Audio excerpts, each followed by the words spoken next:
Hello friends, income tax के cases की series में आज जो इशू हम डिस्कस करेंगे वो सेक्शन 143 सबसेक्शन 2 के नोटिस को लेकर के है। प्रेजेंट केस के अंदर कोर्ट के सामने जो इशू था वो ये था कि पुराने सर्च असेसमेंट के प्रोसीजर में, जो कि सेक्शन 158 बीसी के तहत आता था, कि क्या सर्च असेसमेंट के केसेस में भी, जो कि ब्लॉक असेसमेंट के प्रोसीजर के द्वारा कवर था, क्या उन केसेस में भी असेसमेंट को कंप्लीट करने के लिए सेक्शन 143 सबसेक्शन 2 के नोटिस की रिक्वायरमेंट थी। Present case Chand Bihari Agrawala versus CIT and another के केस में डिसाइड हुआ। मैटर 460 आईटीआर पेज नंबर 270 पर रिपोर्ट हुआ। Matter honourable Patna high court ने डिसाइड किया और इस केस का जजमेंट 25 जुलाई 2023 को आया।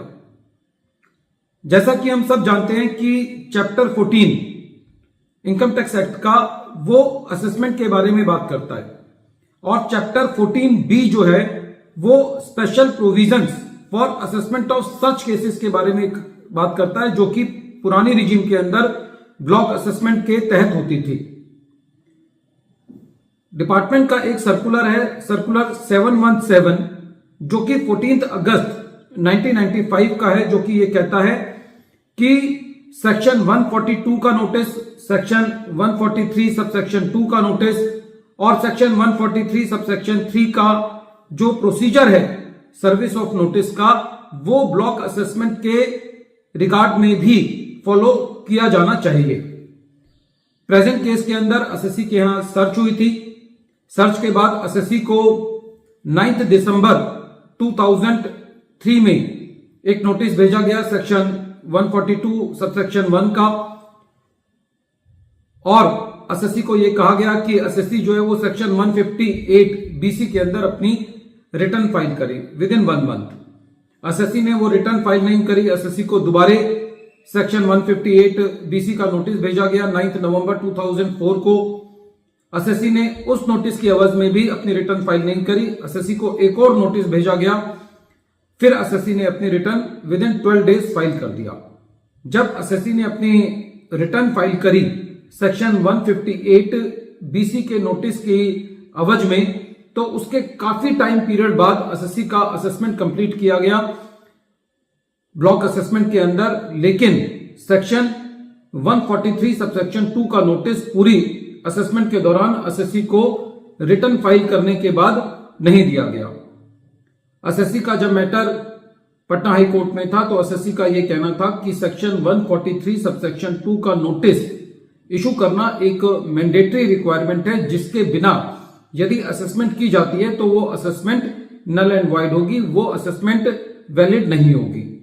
डिपार्टमेंट ने सेक्शन 292BB, जो कि notice deem to be valid in certain circumstances के बारे में बात करता है, उसका हवाला दिया, लेकिन इस पर पटना हाई कोर्ट का यह कहना था कि सेक्शन 292BB उन केसेस में एप्लीकेबल होता है जहां पर एसएससी को नोटिस इशू किया गया और एसएससी ने असेसमेंट प्रोसीडिंग्स के अंदर पार्टिसिपेट किया, लेकिन सेक्शन 292B उन सर्कमस्टांसेस को कवर नहीं करता जहां पर टोटल एब्सेंस ऑफ नोटिस हो, क्योंकि प्रेजेंट केस में एसएससी को सेक्शन 143 सबसेक्शन 2 का नोटिस इशू ही नहीं किया गया था।